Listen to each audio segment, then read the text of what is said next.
سن لرستانی چرا زندان بود و چرا؟ اولش که افساد فی الارض گرفتن،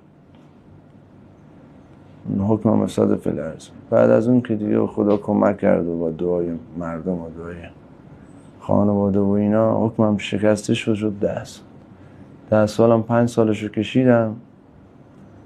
بعد دیگه بنابراینی که تو زندان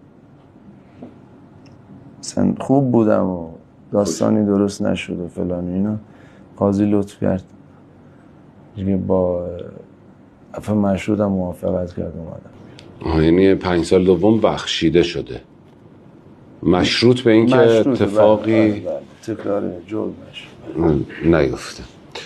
ما خوشحالیم آقا شما ما مخلص شدیم بیرون بالاخره. حالا فارغ از این که من راجع به جزئیات پرونده نمیدونم، نمیخوام بدونم،